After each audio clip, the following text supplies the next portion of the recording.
Hi, everyone. On today's Mortgage Message Show, we're here at Capri Sogno in Downtown Plainfield talking with Travis Weldon of TK Properties on property investing locally.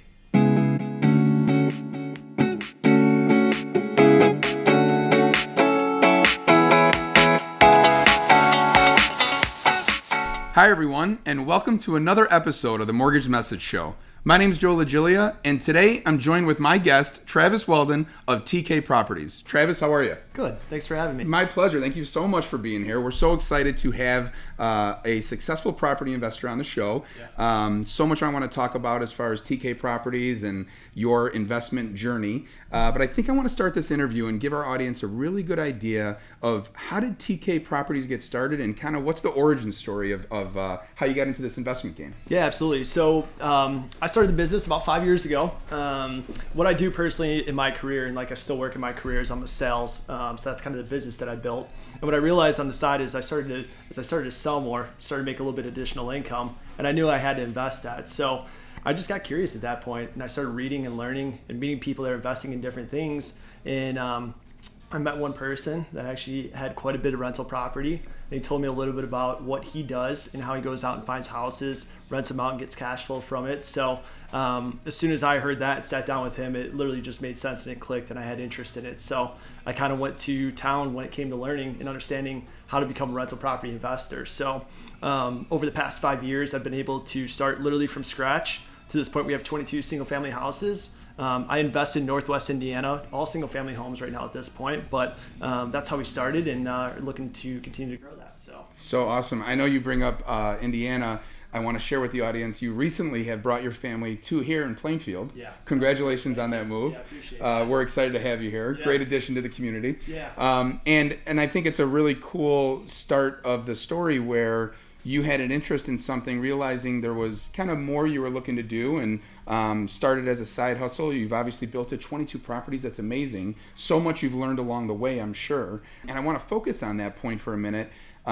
Through that mentorship, as you mentioned, which we always say is such a big part of this, what are some foundational principles that brought you from 0 to 22 that you might want to talk about? Maybe a method or two that we know about. Yeah, so I follow the BRRRR process. I knew when I got into real estate investing, I guess let me back up a little bit too. And my approach to finance and how I think about it is I didn't necessarily, and I still don't, want an accumulation method where like a 401k or having that nest egg when I retire. I wanted to build something along the way. So I knew I wanted something that paid me cash flow and also paid me dividends essentially now versus just at the end.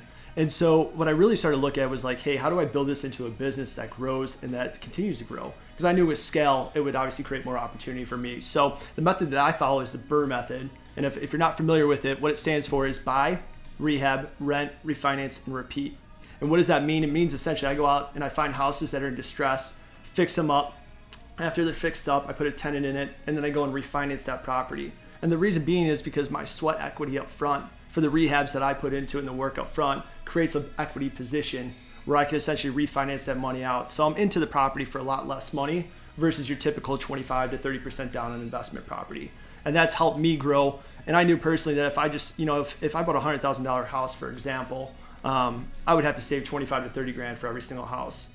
Well, doing the BRRRR method, what I can do is I can essentially cut that in half. So for every two houses, or for every house that I would technically buy with a 25% down payment, I can actually buy two houses because I am creating that equity and I can refinance out. So yeah, such a fantastic nugget right off the bat to be able to answer the question that I think that keeps so many people paralyzed in getting involved is I'll never have enough money to get started, right? Yeah. That's a great tidbit that you added to the conversation. Going back even one step further, talk if you can about that experience of your first property. Yeah. How was that? Just to give people a real insight as to getting over that first fear of jumping in this game. Looking back, it's kind of crazy. You kind of almost have to make a decision. I always tell everyone that first house is not going to make you rich, but I learned so much from that first house, from the process to terms of how to buy it, how to purchase, how to close. All the way to how to rehab it. And actually my first property I still rehab. So I think the one thing that I say is that first house is going to make you rich. So go ahead and just jump in and do it.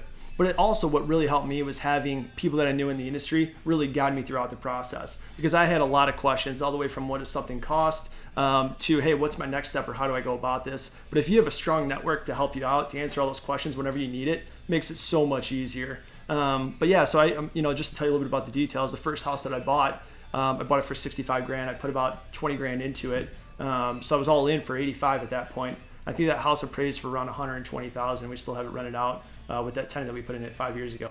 So is it a little bit of romance with that first property? Something you want to hold on to forever? Yeah, something special, right? It's Yes. the first one, the reminder of it. So, but yeah, the tenant's been in there for 5 years, so I don't want it to stop. Yeah, absolutely. So when we talk about from that point to today, just as a real kind of overview, what are some common obstacles that, someone who's watching this that hasn't invested yet, or someone that's maybe just getting in the game, what's some common obstacles you can kind of speak to that you've recognized, and actually maybe some info on how you've overcome them? Yeah, so I think there's a few things. First, the ability to start. I know I talked to a lot of people that are interested in investing in real estate, and a lot of times they don't do anything. When it comes to buying a property, they're constantly studying, learning, and asking questions. But I think at some point you just have to dive in and start it. As long as you don't lose money or get crushed on the first deal, I really don't know too many people that buy one deal and just stop there. They typically go for a second or a third.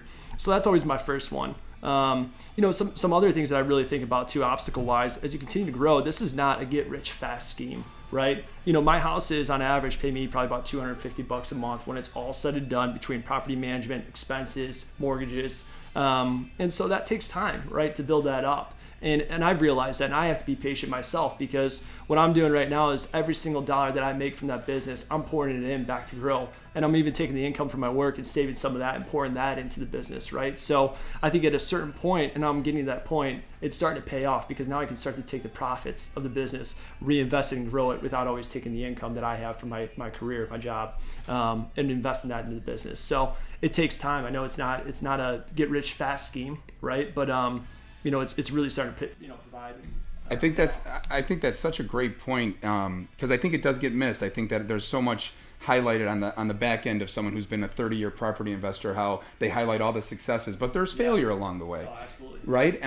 And one of the things that I know we've talked about and you've touched on with me is that the relationship side, the networking side. Kind of just speak a little bit about how important that is getting started and even now. Yeah, I think that's probably my number one thing personally.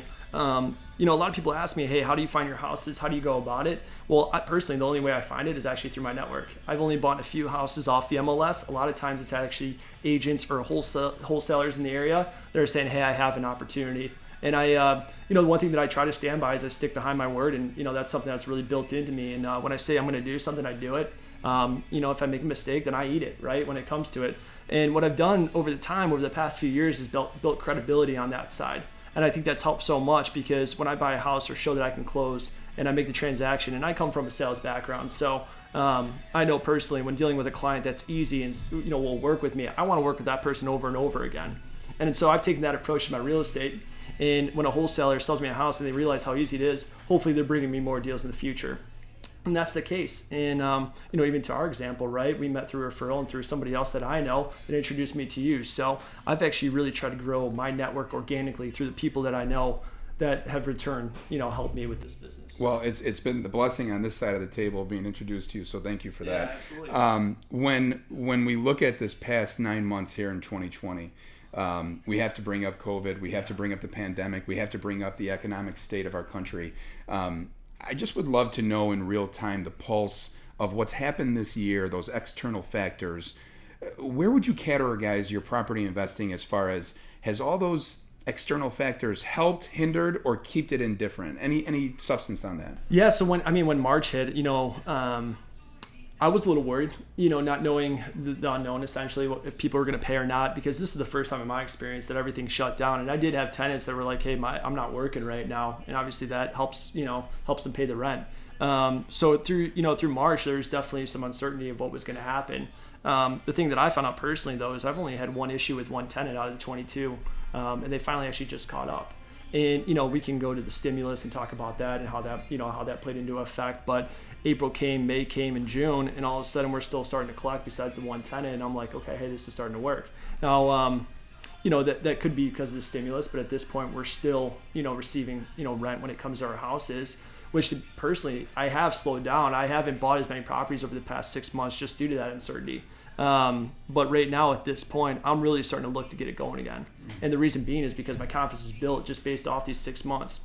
Now, the one thing I will say is, on these properties, the first thing I'm always looking at is cash flow. And I want to make sure that when rent comes in, we're covering the expenses. And we're trying to net $250 to $300 a month after all expenses that are paid out. And I think that's my number one. And I think a lot of times when investors are looking at appreciation or they're looking at different plays, you got to think cash flow is what's going to get you through these times. And especially in the area that I'm in a very I would say blue collar area that I'm investing in, and making sure that those people have good affordable homes to live in. And that's really what I'm focusing on, is to make sure that one, it does cash flow, and that two, we're providing a good quality house to the people, the workforce that's out there. So great. I mean, and I think that cash flow comment really resonates, because to your point, no one knew what the heck was going to happen after March. And that cash flow is what got you through, and that cash flow is what's giving you the confidence to expand. So that's so exciting. Speaking of expansion, I have to make mention of, now that you're, I don't know what they call it, a Plainfieldite? I don't know what the word is. But now that you're here in this community, which we're so happy about, what's the kind of short-term or even long-term goals of TK Properties in relation to, from a geographic standpoint? Are you still going to focus on that Indiana region that you've been so successful in? Are you going to expand out where we're at here today, or what's some of the framework behind that? Yeah, absolutely. What I'm doing is working, and I know a lot of people will switch or they'll go to the commercial side right when it comes to it, but I'm at a point now where, I start to build out the networks and the relationships with the people. I want to continue to grow that business that I have out there, but there is obviously plans in the future for me to expand and grow out into different areas when it comes to it. My goal right now, I'm at 22. I would love, my ultimate goal is obviously to get to 100. Like, that's the number that I have in my mind when it comes to it. And so my focus is to continue to build that out, continue to grow it. And I know it's going to take time, but like I said, so far so good. Yeah, absolutely. So, but it's funny being back, because I'm closer to family. This is where I was born and raised, in this area, and it's good to be back. So I'm happy to be, around people and down here and stuff. But I'm excited for it. So great. I know you mentioned early on in the interview about how critical that mentorship was. Yeah. And I know so much of the audience that's watching, you've unlocked something for them that allows them to maybe see a different vision for themselves, just like you did at that first property. Right. If somebody's watching right now, Travis, and they just want to either have a conversation with you, maybe network a little bit, or even if there's property investors, real estate agents, anybody connected to this industry of ours, what's the best way for them to get connected with you? Feel free to give me a call. I do have an email address. It's tkpropertiesofil@gmail.com. Email me, reach out with any questions. I know we were talking before, but the way that I got started was because of somebody else, and he really helped me guide the path that I'm on right now. And I believe in giving back, obviously, on that side too. So I know some people think about competition when it comes to it. I don't see it as that. I'm looking to build relationships and connections with those in the industry. So when it comes to real estate investing, if you have any questions, from buying your first house to maybe you've been doing this for a while and you have more goals when it comes to cash flow, I would love to create those connections and build out that network on that side and help whoever I can. So great. Well, thank you for this connection. Yeah, and thank you for this interview. This has been so informative. I'm going to go back and watch this and take a ton of notes. I'm hoping that our audience does the same. Thank you to everyone who tuned in for this episode of the Mortgage Message Show. We're so excited to be able to have you start your journey in property investing, and we hope you enjoy the show. We'll see you next week, everybody.